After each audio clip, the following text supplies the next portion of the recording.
to do this. And all of our kids today, we did not know when we were rehearsing whether they would be able to in fact do that, but they are able to do their show tonight mask-free. So they've been very excited to actually see each other's faces.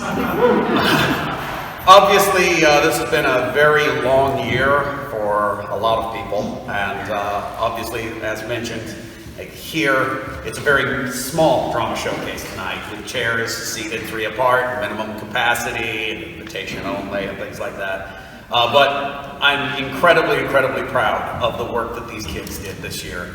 The drama department, the drama program for the high school this year, almost didn't happen, and these kids showed up after school, effectively, in order to do drama class this year because they were that passionate. Most of the kids were going home at 1:25, and these guys ended up sticking around twice a week, 3 times sometimes, 3 times a week sometimes, in order to go to 3 o'clock and come up here and do drama. And even when a lot of the time we were on distance learning, or we couldn't do scenes face to face, they kept showing up and they kept putting in good work. And I'm incredibly proud of them. Normally we spend about half of the year preparing for our drama showcase. And this time, we did not. We didn't know we were going to be able to do this. And so we started rehearsals for this drama showcase about 8 weeks ago. Which means that the kids have really worked very hard to memorize lines and get off book and get ready. A lot of those weeks, we only had 2 meetings in the week. So these kids have really, really done some very hard work. I'm incredibly proud of them and everything that they've put together. So when we don't have a costume exactly 100% right, or a prop still looks like the paint might be drying, it's probably because it is. But still, I could not be more proud of them and the show and what they've accomplished this year. And thank you all very, very much for coming out. I hope you enjoy our COVID year drama showcase. What are you doing? Why are you eating? We're on stage. Well, I'm sorry. This sandwich is just incredible. I mean, peanut butter and jelly are perfectly in equilibrium, man. Was it made by Matt? He doesn't know how to make sandwiches. Matt is a sandwich master, a virtuoso, a sandwich prodigy. He's adults who can't cook. And I'll prove that to you with this next scene. Let the performance begin.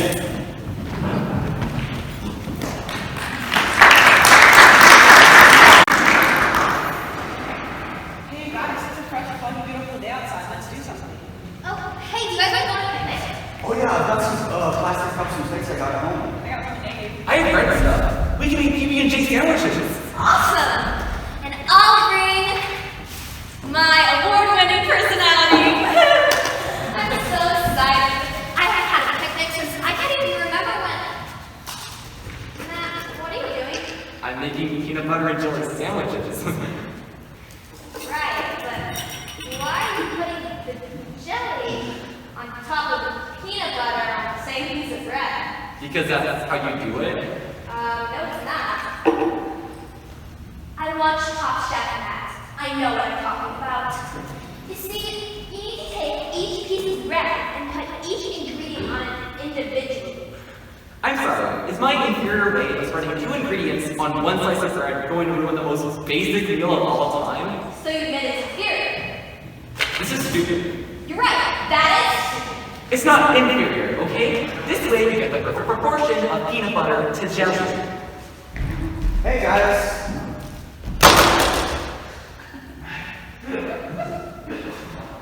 What are you doing to that sandwich? He's ruining it! I'm perfecting it! No! No! No! No, wrong. Thank you! You're supposed to put the peanut butter on both sides of the bread. That way the bread doesn't get all soggy, Matt. What? But then it's only gonna taste like peanut butter! Have you seen Top Chef, Jason? There's a very delicate balance! Which is why you need to balance both ingredients on one slice of bread! Matt, why did you touch the sandwiches first? Oh my god! Do you have a soul? We're doing this my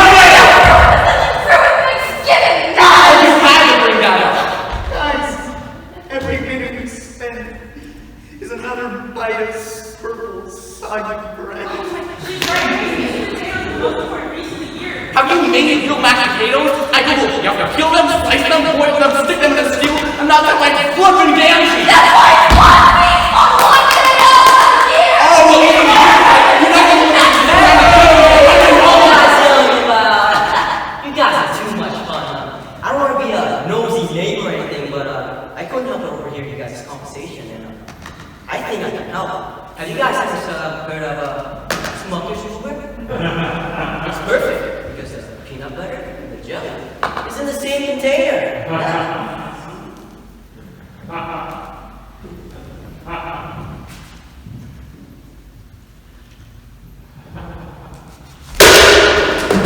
Don't worry, I got way more at home.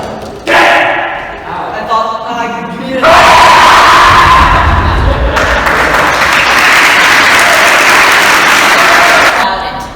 Erwin Mainway, sleaziest man alive, is being sued for billions for selling unsafe Halloween costumes to 2-year-olds. Tune in tonight at midnight to Consumer Pro for more information. Extra! Good evening. I'm Joan Face. Welcome to Consumer Pro. Well, Monday night on All Hallows Eve, there will be a lot of ghosts, goblins, and ghouls trying to give us all a traditional Halloween fright. But what really frightens us here at Consumer Pro is the increasing number of injuries and even fatalities caused by unsafe Halloween costumes. Today, I'm joined by Mr. Erwin Mainway, President of Mainway Novelties and Chairman of Mainway Latex Corporation. Mr. Mainway, you seem to be the main flagrant offender in this area. For example, your company manufactures and distributes this Halloween costume, Johnny Space Commander mask, which retails for $6.95 and is nothing more than a plastic bag and a rubber band. This is very unsafe for young children. Okay, I'm gonna say something about my product right now. Johnny Space Commander mask. Now, I want to say first of all, it's a very fluid item in terms of sales. And I don't know, Mr. Face, if you're familiar with the movie Star Wars, or, you know, this movie generated a tremendous amount of popularity and enthusiasm about space and science fiction. Now, the Johnny Space Commander mask is a pure fantasy toy. I mean, a kid can have a lot of fun with a toy like this. Here, I'll show you. Hello? This is Johnny Space Commander. I'm in deep space. I'm gonna land the rocket now. I mean, you see what I mean? Pure fantasy toy. All right, Mr. Mainway, if you did not see the danger in that, surely you can see the danger in the sex costume, which you marked onto the label. Invisible Pedestrian. It's an all-black suit, gloves, and mask. Now, it seems to me, Mr. Mainway, that a child wearing this out to go trick-or-treating is in grave danger by being hit by a car. What do you mean car, Mr. Face? I mean, a car's a pretty big object, right? Kids are smart these days. They know when a car is coming out and jump out of the way. I mean, most of the kids I know, we go trick-or-treating at houses, right? You don't see too many kids walking along the expressway, knocking on windshields, looking for treats. No, this is a sidewalk costume. A sidewalk costume. Yeah, I mean, we don't recommend it for blind kids. See, there's a warning right here on the label. Invisible pedestrian, not for blind kids. All right, Mr. Mainway. But how about this next costume, which you call the Johnny Combat Action Costume? This is an actual working shotgun. A double barrel, yeah. I mean, this is a deadly weapon, and you're selling it to children. But the ammo's not cool. This is a very popular item now.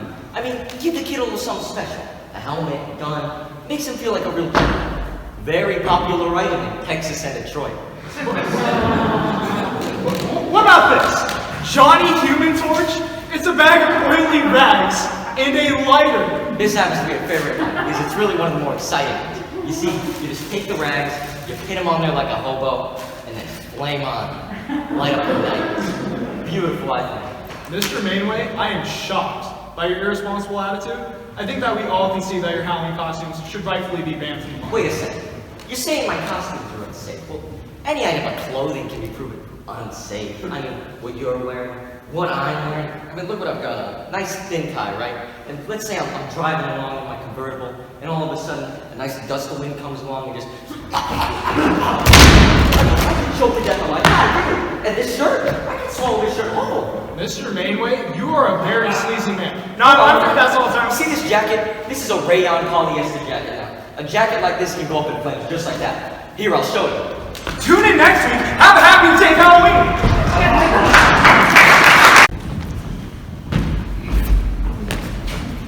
What are you doing? I'm practicing for the ball tonight.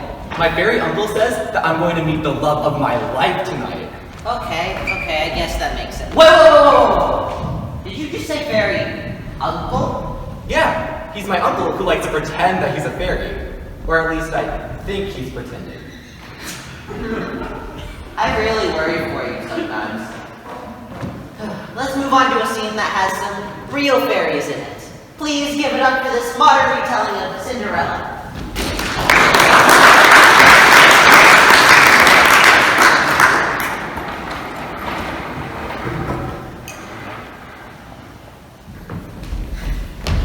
Mother, where's my muffin? Yeah, where's my tea? I can possibly shut the morning without my tea. Girls, what is going on? Oh, just where is Cinderella? Yeah, I want my tea. You'll have your tea. Come along now. She's down the hall. Oh, you like my dress? You think it will do? Cinderella! I don't. Oh, Mother, she just came! Girls! It's quite enough now. After all, we did make a bargain, didn't we, Cinderella? Why, yes. Did you make that dress yourself? Well, it was my mother's dress, but I made a few adjustments. Adjustments like those beads? They are lovely, aren't they, Drizzarella? No, they look horrible. Why, you little thief! Give them here! Please What a don't. gorgeous sash that is. Hey, that's my sash! She's wearing my sash! She can't do that! Oh, stop! Please! This is mine! Girls, that's quite enough now. Hurry along. I won't have you upset yourselves now.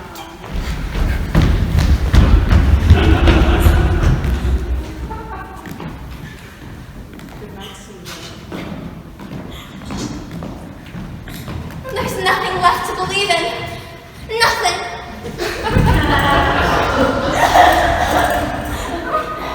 Yeah. Nothing like you. You don't really mean that, do you? Who are you? I'm your fairy godmother. Right. And I'm a princess. Listen, lady, you need to get out of here. Oh, don't be silly, Cinderella. Now go get me a pumpkin, some dogs, and some old horses. How do you know my name? Well, I'm your fairy godmother. Of course I know your name. You're crazy. I'm out of here. Oh, don't you want to go to the ball? Not this bad. See ya. Come back here, Cinderella. I need to turn you into a princess. The police have been called. Wait, stop right there! Stop!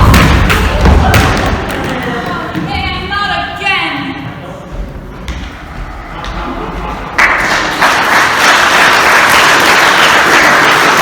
This scene is a well-known piece from the movie The Princess Bride. This scene puts the mysterious Man in Black against the cunning and cruel Vizzini in a battle of wits for the beautiful Princess Buttercup. Will the Man in Black outwit the cunning and cruel Vizzini, or will he be outsmarted?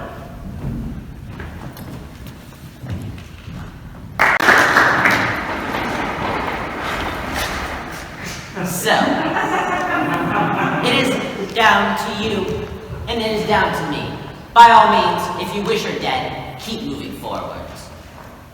Let me explain. There is nothing to explain. You are trying to kidnap what I have rightfully stolen. Perhaps an arrangement can be reached. There will be no arrangements, and you're killing her. Well, if there can be no arrangement, then we are at an impasse. It would appear so. I can't compete with you physically, and you're no match for my brains. You're that smart. Let me put it this way. Have you ever heard of Plato, Aristotle, Socrates? Yes? Morons. Really? In that case, I challenge you to a battle of wits. For the princess. To the death. I accept. Good. Then pour the wine.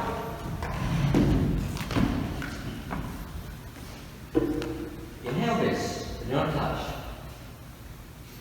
I smell nothing. What you do not smell is called iocane powder. It is odorless, tasteless, dissolves instantly in liquid, and is among the more deadly poisons known to man.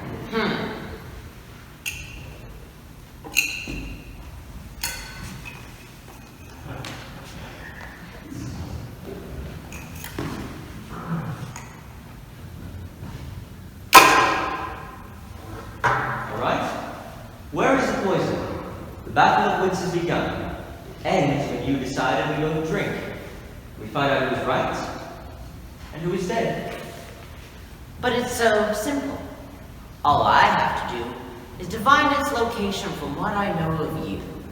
Are you the sort of man who would put the poison into his own glass or his enemy's? Now, a clever man would put the poison into his own glass because he knows only a great fool would reach for what he is given. I am not a great fool, so I can clearly not choose the wine in front of you. But you must have known I was not a great fool, and you would have counted on it. So I can clearly not choose the wine in front of me.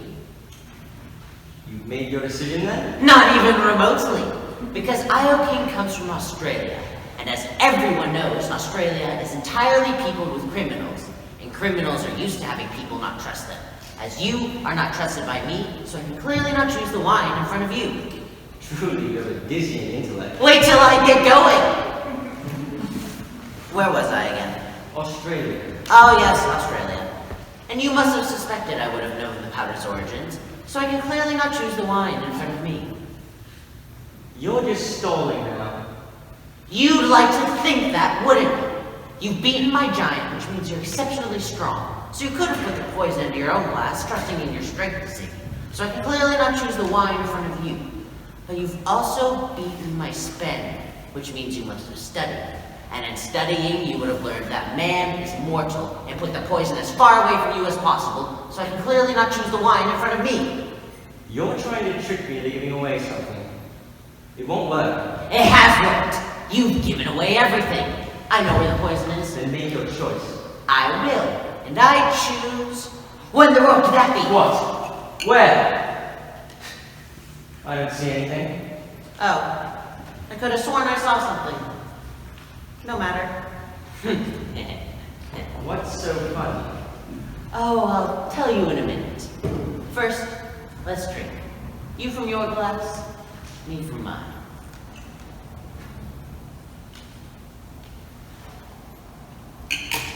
You guessed wrong. That's what's so funny! You only think I guessed wrong! I switched glasses while your back was turned! You fell victim to one of the most classic blunders. The first and most well-known is never get involved in a land war in Asia. But only slightly less well-known is never go up against a Sicilian when death is on the line!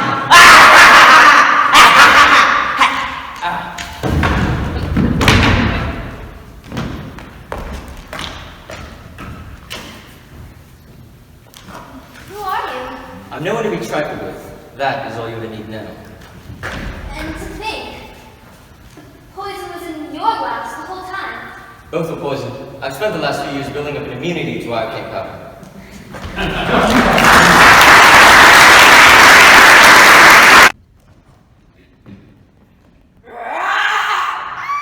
What is that? Rah, I'm a dragon. Give me all your treasure. Right, speaking of dragons, in our next play of Guards a Guard, and its city has proclaimed a terrible king, Mark. The leaders of the cities are gathered together to talk about this new horrifying development. Who knows, maybe the dragon will be friendly. Maybe we could train it. You're delusional. Ah.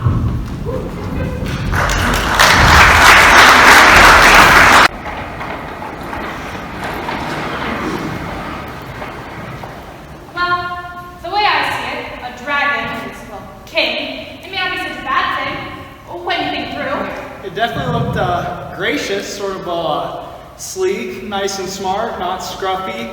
It definitely takes pride in itself. A lot of people today don't take pride in themselves. Whoa! Speaking on behalf of the Guild of Assassins, you can see some benefits in the area of foreign policy, How do you mean? diplomacy. I don't know about that. I mean, your actual dragon has got this face of, well, two sort of ways of negotiation, hasn't it? It's either roast him alive or it isn't. Correct me if I'm wrong. Well, that's my point. Say the ambassador from Clash comes along. You know what an arrogant bunch they are. Suppose he say, we want this, we want that, we want the other thing. Well, what we say to him is such your face, unless you want to go home in a jar. Good. You're all here. Shall we sit?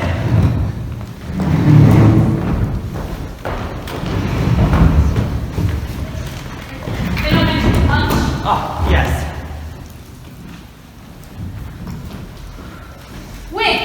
dragon.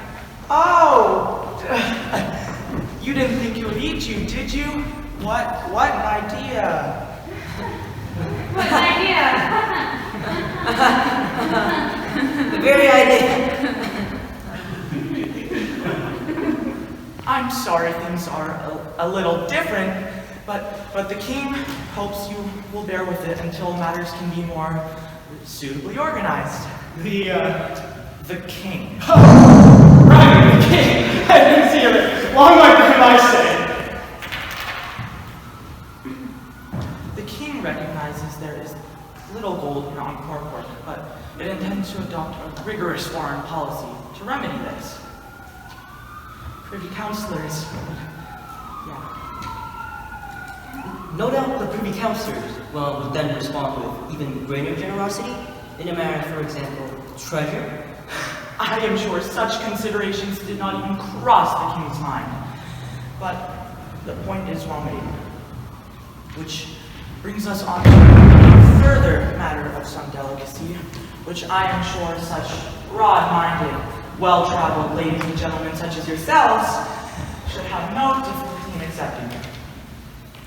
I am referring to the matter of the king's diet.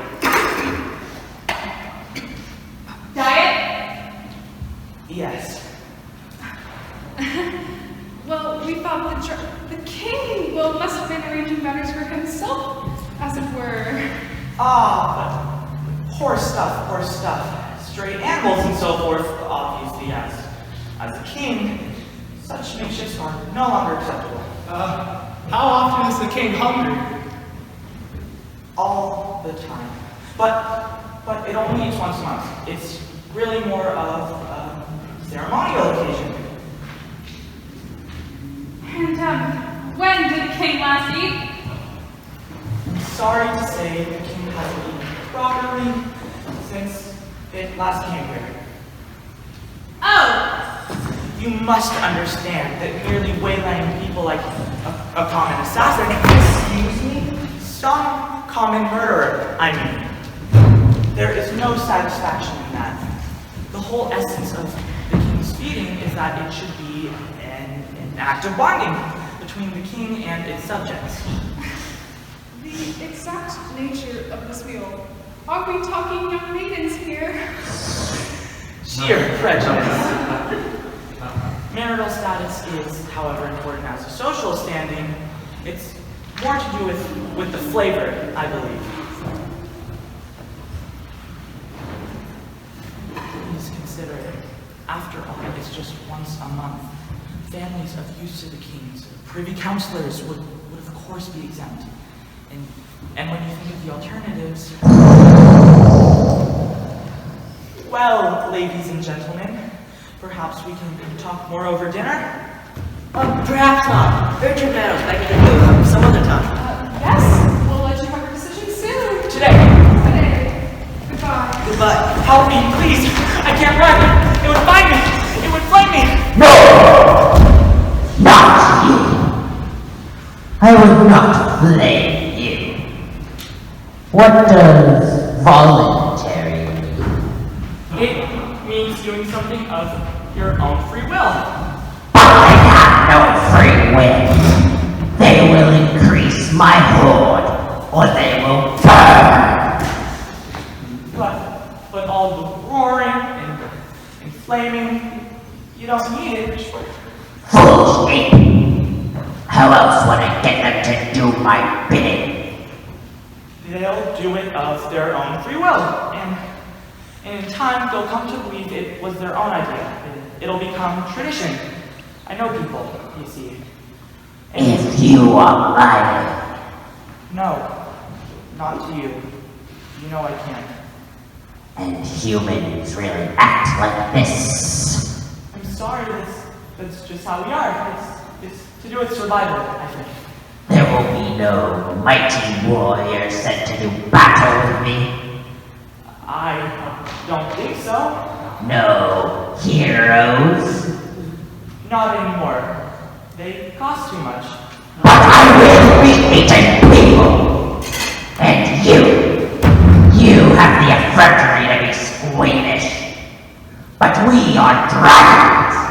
We are meant to be cruel and heartless and terrible. But I'll tell you one thing, Ape.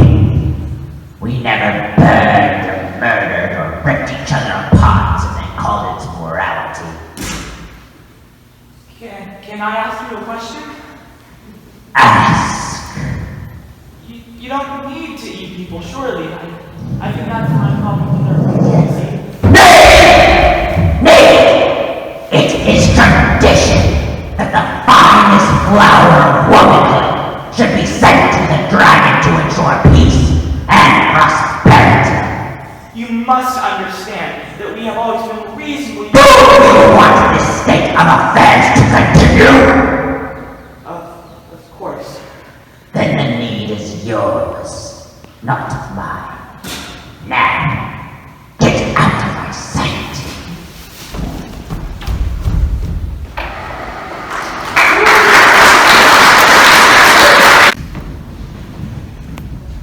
Our next scene is equivocations.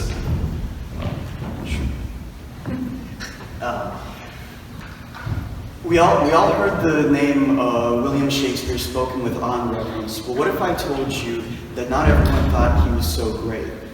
When asked by the most powerful man in England to write a play of lies, will William Shakespeare give in and help promote lies, or will he stand by his morals and face possible death? In our next scene, equivocations, this question will be answered. Enjoy.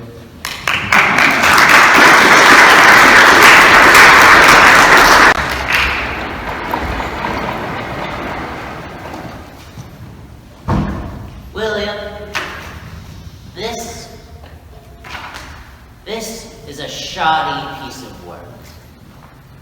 This isn't the script. Only company members have the script. That isn't. You know, your most interesting aspect of this script is your idea of a composite character. You took Digby's youth, Windhore's rage, and Gates's remorse and conflated them into one sympathetic, lovable traitor. This is not the script I commissioned. Where did you get this? Now the issues. You say the king promised religious toleration. Not true, and in fact treasonous. I will not discuss this with you until you tell me. You say that Gates came to see me. He did, but the implications to me are unfair. I will not discuss this with you until you tell me where you I bought it. It was not for sale. Everything is for sale. I am not. I can go to any printer's stall and buy 150 of your most explicit love letters for pocket change. Don't tell me you're not for sale. William, where is my play? Answer me one question and I'll write it. Does an ill-equipped young man dug a hole, bringing in lumber, dumping dirt, making enough noise to wake the dead? They dug a hole big enough to store 38 barrels of gunpowder. And your question? How could a man like you, who without leaving his office, knows the whereabouts of every grain of pepper in London, how could such a well-informed man not possibly have known that the hole that they were digging from March until November was being dug under the very building in which you have your office?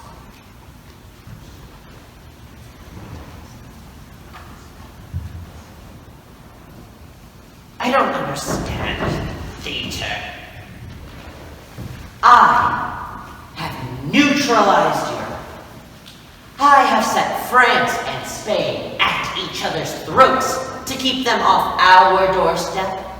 And yet this is harder. You'll never understand, Peter. It's a small world, but it's built on affection and trust. And yet, from your little world, I have this. So you have spy maps. Oh, just one, do you think? Sit down. William, what do you require to write this play? Name it, and it's yours. I want to see the tunnel. I think we both know that would be impossible. Very well. Was there a letter? There was. Forged. If no one knows who wrote it, why would you have to forge it? I want to see it. Oh, next you'll be asking me to see the gunpowder. Very well. Show me the gunpowder. It's been dispersed. It's far too dangerous to have that many weapons of destruction all in one place. There was no gunpowder in the gunpowder plot? There was, but there doesn't have to be. There was no plot in the gunpowder plot. I'm a fool. Oh, don't blame yourself. People may want to know about the dirt in theater, but in life, they leave the dirt to me. William, will you write this play? Yes or no? Very well. Guards! I won't write your lines! By the time you're done, there won't be lines. Here are the specifications on the dirt, the water, the wood. Anything else you need will be provided. There will be a play when you are done writing the history of it, as real as Richard's hump. And I will provide a punishment for deviation from the story so appalling that no one will dare question it. William, we could heal this nation of 100 years of division. So you want to found the nation on a lie? Do you think Rome was founded by twins, suckled by wolves? So we're Rome now? Rome is over. And so is Wittenberg. And when both are gone, what will be left? Why? You. You will be left. You will be the measure of all things. People will go to your plays as they used to go to church, reverently. And they will leave exactly as they came in. Unchanged, but feeling somehow improved. Have you ever actually looked at one of your audiences? You make them happy, but not so happy as to make them forget their unhappiness.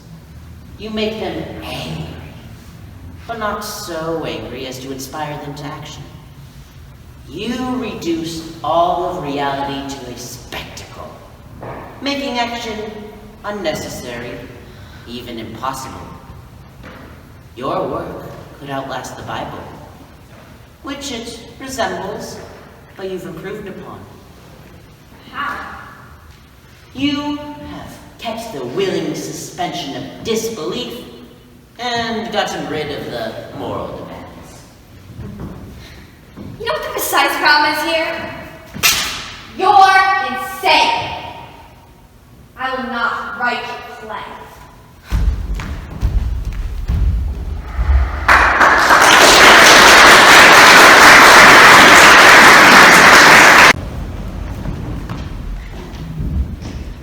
Howdy there! Hi! My name's Caitlin, but you can call me Kate for short.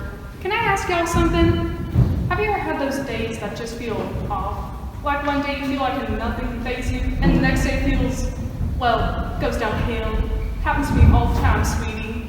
Well, in our next skit, 2 will explore the vast and fabled Philadelphia phenomenon, whatever that is. No Philly steak and chicken from this one, I'll tell you what, sweetie. I gotta catch my bus to Mexico. I'm gonna flirt with the German tourist. Bye now.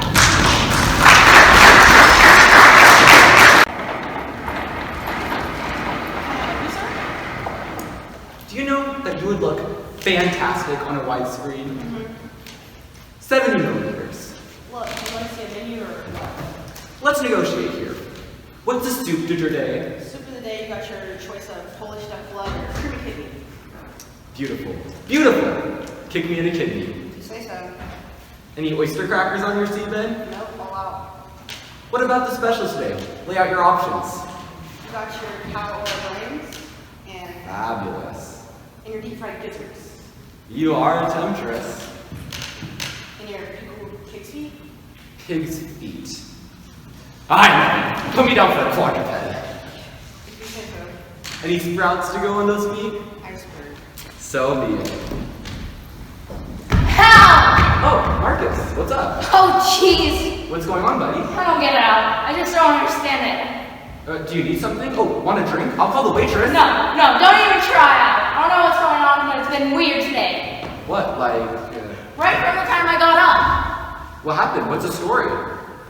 Well, for example, I went to the drugstore and got to buy some aspirin, and the guy looked at me all funny and said that we don't have any aspirin at all. I'm like, you're a drugstore, and you don't have any aspirin?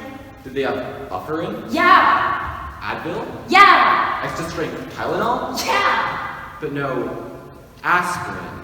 No! Wow. And that's the kind of weird things that's been happening all day. It's like I go to this Daily News to get the Daily News, and they didn't even heard of it at all. It could have been a misunderstanding. I asked every place, and no one had it at all. I had to read the Toronto Hairdresser, and I go into the deli to get a sandwich, and they had no pastrami. How are they a deli? And they don't have any pastrami. Was it a Korean deli? No, this was a journalism deli. Oh, we don't carry that, sir, he said to me. Have some tongue. And this was, I just got into a cab, and the guy says he doesn't go to 56th Street. He also took me to New Jersey. And looking at me like I'm an alien or something. Mark, settle down. Oh, I don't go there, sir! Mark, calm down. Just take a breath. Do you know what this is? Sure. What is it? Don't panic. You're in Philadelphia. I'm in a what? You're in Philadelphia. But I'm That's in, all. But I'm in... Yes, physically you're in New York, but metaphysically you're in Philadelphia. I've never heard of this. You see, in spite of what we know as reality, there are these pockets, these black holes called Philadelphias. If you fall into one, you run up against exactly the kind of stuff that's been happening to you all day. Why? Because in Philadelphia, no matter what you ask for, you can't get it. You want something? You're just not gonna get it. You ask for something, they're not gonna have it. Want to do something? It ain't gonna get done. Want to go somewhere? You can't get there from here. Good gosh, this is very serious. Just remember, Marcus, this is a condition named for the town that invented the cheesesteak. Something that no one in his right mind would willingly ask for. And I thought I was just having a bad day. Sure, millions of people have spent their entire lifetimes inside Philadelphia. Look at the city of Philadelphia itself, hopelessly trapped forever inside of Philadelphia. And do they even know it? Well, what can I do? Should I just kill myself now and get it over with? You try to kill yourself in Philadelphia, you're only gonna get hurt, babe. So what should I do? Best thing you can do is just wait it out. Someday, the great cosmic train will rescue you out of the city of brotherly love and off to someplace happier. Another day. Yeah, well, everybody has to be someplace. Is your name Alan Chase? It is indeed. There's a phone call for your boss. She says you're fired? Cool, thanks. Did she just say you So were anyway, fired? how is problems? Ow! You love your job! Hey, no sweat. How can you be so calm? Easy. You're in Philadelphia? Well, I woke up in Los Angeles. And life is beautiful. You know, Susie packed up and left me this morning. Susie left you? And frankly, Scarlett, I don't give a darn. I say go, God bless, and may your dating pool be Olympic size. But your job, you loved it. The district was so tight. So I'll turn it into a movie script and sell it to Paramount. Toss in some romance, add in a little bit of an emotional blah blah, pitch it to Jack and Dusty, and you've got a buddy movie with a Garnet background.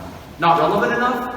Add in some global warming. Make it easy. Easy. Environmentally correct. Have you heard about this global warming idea? Sure. Marcus, I love this concept. I embrace these greenhouse gases.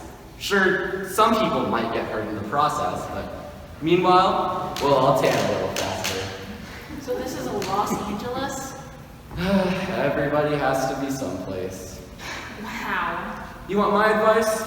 Enjoy your Philadelphia. Sit back, relax, and order yourself a beer, maybe a soda or a burger, and just chill out for a while. But I can't order anything. Life is great for you and your cousin for each or whatever. But like, if I order something, I get a cheesesteak or something. No. There's a very simple rule of thumb in Philadelphia. Ask for the opposite. What? Ask for the opposite. If you can't get what you want, just ask for the opposite, and you'll get precisely what you want. Oh. Works great with women. Uh-huh. What's more opposite than the opposite sex? I wish I could get the soda Well, Marcus, you're in Philadelphia. So just think. Okay. Would you like a soda and a burger? though. I should be. No. Stop. Would you like a soda and a burger? Oh, no. I don't want a soda or a burger. Good. Now, there's a waitress. Order yourself a soda and a burger, but do not ask for a soda and a burger. Waitress! Don't call her. She won't come. Oh. You're in Philadelphia, Marcus. So just figure, that waitress, she can get lost. She can get lost? You don't need that waitress. Yeah, that waitress can get lost. Waitress, get lost! Can I help you, sir? Now that's how you get service in Philadelphia. Can I help you? No thanks. William. Can I have some OJ? Sorry, screws is broken. A glass of milk? House dry. Eggnog? All out. Oh, what about a cup of coffee? Sorry, we don't have that. Okay, how about a Mountain Dew? No can do. Sprite? Yeah, right. Diet Coke? What a joke. Diet Pepsi? Only Pepsi. Give me a Pepsi? Anything to eat? No thanks. William. Pork chops? Hamburger. Medium? Well done. Baked potatoes? Fries. And some zucchini. Burn one? Marcus, that was excellent. I could have saved my. I had spent so much of my life asking for the wrong thing without knowing it. Doing it on purpose comes easy. I hear you. I could have saved myself so much trouble if I had screwed up on purpose. Maybe I was in Philadelphia all along and I never knew it. You might have been in a Baltimore. They're practically the same thing. Here's your soda and your chili cheesesteak. No, I ordered pig's feet and cream kidneys. Sorry, we don't have that, sir. I beg your pardon? We don't have that, sir. You jerk! I'm in Philadelphia! I'm sorry, Al. You pulled me into your Philadelphia! I didn't know it was contagious. Oh, goodness! Please don't let me be in a Philadelphia! Please don't let me be in a... Okay, shouldn't you ask for the opposite since you're in a... Don't tell me how to live your life in Philadelphia! I tell you everything you know about Philly! But maybe you're not really in a Do you see the cheese on this steak? What do I need for proof? The Liberty Bell? Waitress, bring me a glass of water. Water? We don't have that, sir. We don't have water. We don't have water. What do you think? We're in a sudden drought or something? I just lost my job. Susie left me. Oh no, I need to make some phone calls. Excuse me, where's the payphone? Payphone, we don't have that, sir. Of course you don't have a payphone. Of course you don't. Just let me out of here! I don't know. It's not that bad in Philadelphia. Could have been worse. We're in Cleveland all week. Cleveland? What's that like? It's like death without the advantages. Oh, here to stand. Don't mind if I do. I hope you won't reveal your name. Sharon. Goodbye. Hello. Wants to starve? Don't mind if I do. Yeah, everybody has to be somewhere. So,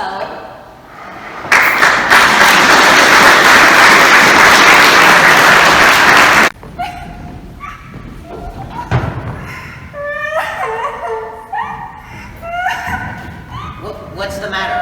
My pet fish! He ran away! Wait. that your pet fish ran away? Like, got out of his bowl and walked out the door? Yeah. How is that even possible? I don't know. I guess he just saw an opportunity. I hate you. Can we move on to a scene that has some real tragedy in it? Fine, Nat. Alright. This scene from the play Book of Will follows John as he tries to get over the death of his wife and his friend Henry, who's trying to comfort him. Now, these two are actors of the highest degree, so I think we'll be sure to see some heart-wrenching moments. I know I'm hooked. I don't get it.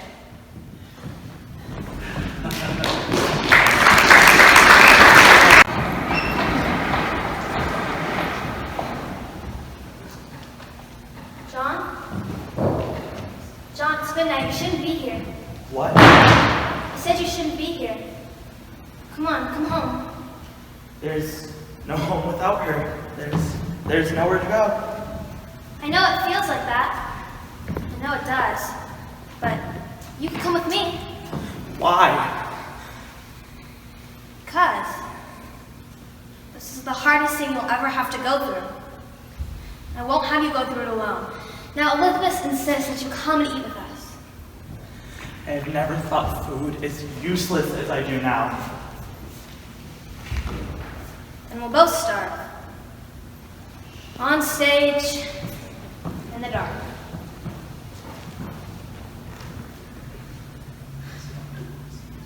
You know, when my boy died, only months old, I couldn't imagine a loving God that would take part in such a thing.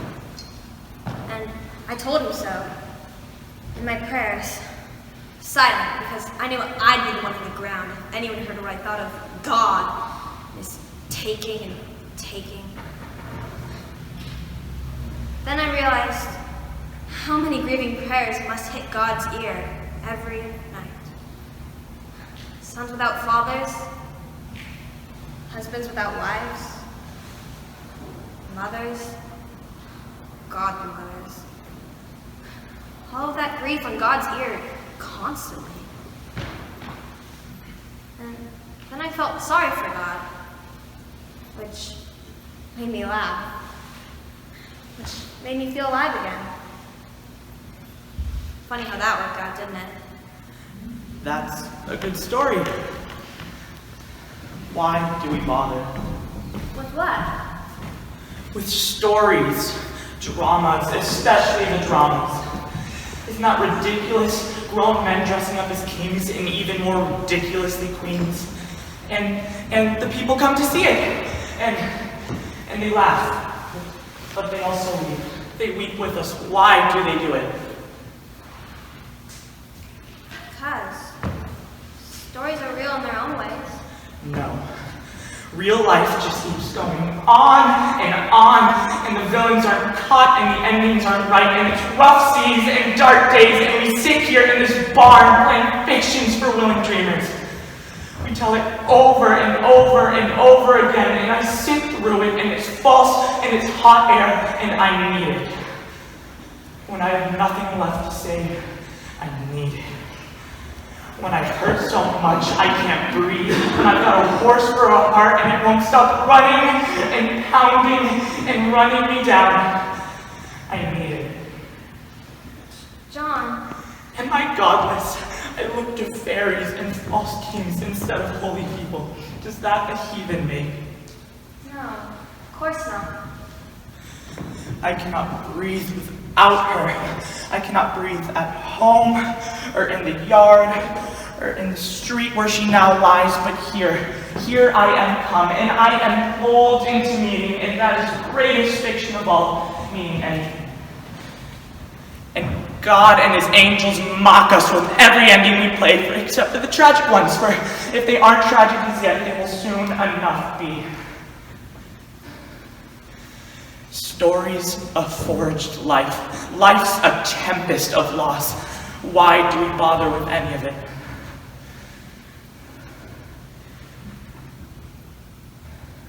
To feel again.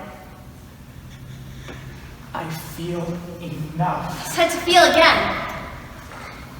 That's the beauty of it. The stories aren't real, but the feeling is.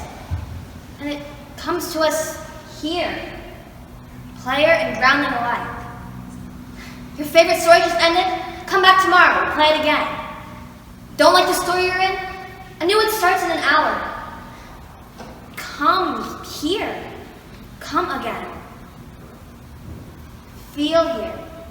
Feel again. History walks here, and love is lived here, and lost is understood, and met, and wept for, and understood and survived here. And not just the first time, but every time. We play love's first look and life's last, here, every day. And you'll see yourself in it, or your fear, or your future, and you'll feel a flicker, or a fountain, a feeling that reminds you that yes, you are yet living. That is more than God gives you in his ample silence. And then it ends, and we turn towards the gathered crowd,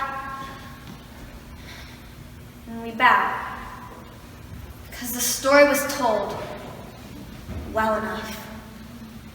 It's time again for another. Romeo and Juliet, Act 2, Scene 2.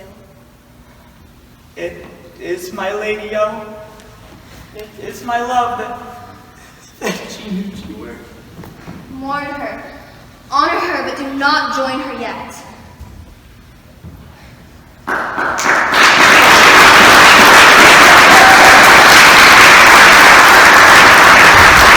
Folks, that was our show for tonight. I hope you enjoyed it. And if I don't see you, good morning, good evening, and good night.